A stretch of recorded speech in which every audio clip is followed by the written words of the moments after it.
Hello friends, welcome to Bhumika kitchen. ನಾನು ನಿಮ್ಮ ಭೂಮಿಕಾ ಸುದರ್ಶನ್. ಎಲ್ಲರೂ ಹೇಗಿದ್ದೀರಾ? ಎಲ್ಲರೂ ಚೆನ್ನಾಗಿದ್ದೀರಾ ಅಂತ ಭಾವಿಸ್ತಾ ಚಳಿಗಾಲಕ್ಕೆ ತಕ್ಕಾಗಿರೋ ಅಂತ ಕ್ಯಾರೆಟ್ ಬೀಟ್ರೂಟ್ ಸೂಪ್ ಮಾಡೋದು ಹೇಗೆ ಅಂತ ತೋರಿಸ್ತಾ ಇದ್ದೀನಿ. ಬನ್ನಿ ಮಾಡೋದು ಹೇಗೆ ಅಂತ ನೋಡೋಣ. ಸ್ಟವ್ ಆನ್ ಮಾಡಿಕೊಂಡು ಕುಕ್ಕರ್ ಒಳಗಡೆ 1 ಟೇಬಲ್ ಸ್ಪೂನ್ ಎಣ್ಣೆ ಹಾಕೊಂಡಿದ್ದೀನಿ. ಎಣ್ಣೆ ಒಂಚೂರು ಬಿಸಿ ಆಗ್ತಿದೆ. ಹಾಗೆ ಒಂದು 5 ಕಾಳು ಮೆಣಸು ಒಂಚೂರು ಚಟಪಟ ಅನ್ನಲಿ. ಜೊತೆಯಲ್ಲೇ ಪಲಾವ್ ಎಲೆ 1 ಕಟ್ ಮಾಡಿಬಿಟ್ಟು ಹಾಕೊಂಡಿದ್ದೀನಿ. ಬೆಳ್ಳುಳ್ಳಿ 1 ಟೀ ಸ್ಪೂನ್, ಶುಂಠಿ 1 ಇಂಚು. ಇದು ಹಸಿ ಘಮ ಹೋಗಬೇಕು, ತುಂಬ ಫ್ರೈ ಮಾಡೋಕ್ಕೆ ಹೋಗಬಾರ್ದು ನಾವು. 1/4 ಕಪ್ಪು ಈರುಳ್ಳಿ, ಇದನ್ನು 1 ಸೆಕೆಂಡ್ ಮಿಕ್ಸ್ ಮಾಡ್ತೀನಿ. 1/4 ಕಪ್ಪು ಕ್ಯಾರೆಟು, 1/4 ಕಪ್ಗಿಂತ ಒಂದು ಸ್ವಲ್ಪ ಕಮ್ಮಿ ಬೀಟ್ರೂಟು. ಒಂದ್ಸಲ ಮಿಕ್ಸ್ ಮಾಡ್ಕೊಳ್ಳೋಣ. ಸೂಪ್ಗೆ ಯಾವಾಗಲೂ ತುಂಬ ಫ್ರೈ ಮಾಡಬಾರ್ದು, ಜಸ್ಟ್ ಅದ್ರ ಹಸಿ ಘಮ ಲೈಟಾಗಿ ಹೋಗಿರ್ಬೇಕು ಅಷ್ಟೇ. 1/4 ಕಪ್ಪು ಟೊಮೆಟೊ ಎಲ್ಲ ಒಂದ್ಸಲ ಮಿಕ್ಸ್ ಮಾಡ್ಕೊಳ್ತಾ ಇದ್ದೀನಿ. ಇವಾಗ ನೀರು ಹಾಕೊಳ್ಳೋಣ. ಇದಕ್ಕೆ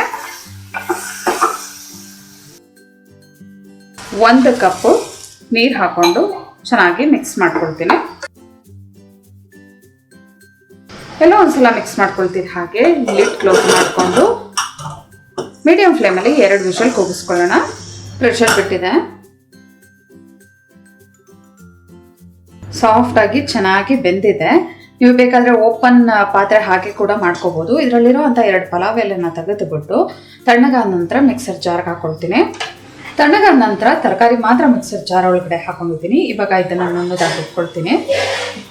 ಒಂದು ಪಾತ್ರೆ ಒಳಗಡೆ ರುಬ್ಬಿರುವಂಥ ಮಿಶ್ರಣ ಹಾಕೊಳ್ತೀನಿ. ಇದಕ್ಕೇನೆ ಇನ್ನೊಂದು ಸ್ವಲ್ಪ ನೀರು ಏನು ನಾನು ಹಾಕೊಂಡಿದ್ನಲ್ಲ 1 ಕಪ್ ಅಷ್ಟು ಬೇಯಿಸೋದಕ್ಕೆ, ಅದನ್ನು ಕೂಡ ಹಾಕೊಳ್ತೀನಿ. ಇದನ್ನು ಕುದಿಯೋದಕ್ಕೆ ಇಡೋಣ. ಸ್ಟವ್ ಆನ್ ಮಾಡಿಕೊಂಡು ಈ ಪಾತ್ರೆ ಇಟ್ಕೊಂಡಿದ್ದೀನಿ. ನೋಡಿ, ಇವಾಗ ಕನ್ಸಿಸ್ಟೆನ್ಸಿ ಸೂಪಿನ ಹದಕ್ಕೆ ಇದನ್ನು ಮಾಡ್ಕೋಬೇಕಾಗುತ್ತೆ. ಇನ್ನೊಂದು 1/2 ಕಪ್ ಅಷ್ಟು ಹಾಕೊಂಡಿದ್ದೀನಿ. ನೋಡಿ, ಈ ಹದದಲ್ಲಿ ಇರಬೇಕು, ಸೂಪಿನ ಹದದಲ್ಲಿ. ಇವಾಗ ಇದಕ್ಕೆ ರುಚಿಗೆ ತಕ್ಕಷ್ಟು ಉಪ್ಪು ಹಾಕೊಳ್ಳೋಣ. ರುಚಿಗೆ ತಕ್ಕಷ್ಟು ಕಲ್ಲುಪ್ಪು. ಮೆಣಸು ನಾವು ಆವಾಗಲೇ ಹಾಕಿರೋದ್ರಿಂದ ಇವಾಗ ಟೇಸ್ಟ್ ನೋಡಿಕೊಂಡು ನಿಮಗೆ ಬೇಕಿದ್ದರೆ ಹಾಕ್ಕೊಳ್ಳಿ. ನಾನೊಂದು ಸ್ವಲ್ಪ 1/4 ಟೀ ಸ್ಪೂನ್ ಅಷ್ಟು ಹಾಕೊಳ್ತಿದ್ದೀನಿ. ನಾವು ಸೂಪ್ ಕುಡಿಯೋ ಟೈಮಲ್ಲಿ ಬೇಕಿದ್ದರೆ ಮೇಲ್ಗಡೆ ಸ್ಪ್ರಿಂಕಲ್ ಮಾಡ್ಕೋಬೋದು. ಇದನ್ನು ಒಂದ್ಸಲ ಚೆನ್ನಾಗಿ ಮಿಕ್ಸ್ ಮಾಡ್ಕೊಳ್ತೀನಿ. ಕುದಿಯೋದಕ್ಕೆ ಶುರು ಆಗಲಿ.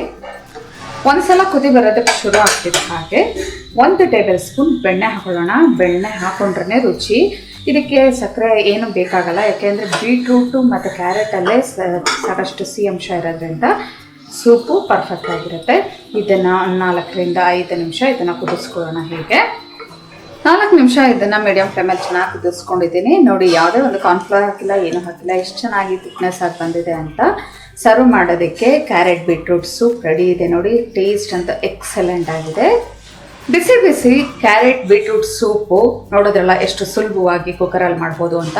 ಮತ್ತೆ ತಡ ನೀವು ಕೂಡ ಈ ಚಳಿಗಾಲಕ್ಕೆ ಈ ಕ್ಯಾರೆಟ್ ಬೀಟ್ರೂಟ್ ಸೂಪ್ನ ಮಾಡಿಕೊಂಡು ಹೇಗಿದೆ ಅಂತ ನನಗೆ ಕಮೆಂಟ್ ಬಾಕ್ಸಲ್ಲಿ ತಿಳಿಸಿ. ಇವತ್ತಿನ ಈ ರೆಸಿಪಿ ಇಷ್ಟ ಆದರೆ ಲೈಕ್ ಮಾಡಿ, ಶೇರ್ ಮಾಡಿ. ಯಾರೆಲ್ಲ ಇನ್ನೂ ಭೂಮಿಕಾ ಕಿಚನ್ಗೆ ಸಬ್ಸ್ಕ್ರೈಬ್ ಆಗಿಲ್ಲ, ದಯವಿಟ್ಟು ಸಬ್ಸ್ಕ್ರೈಬ್ ಆಗಿ. Thanks for watching.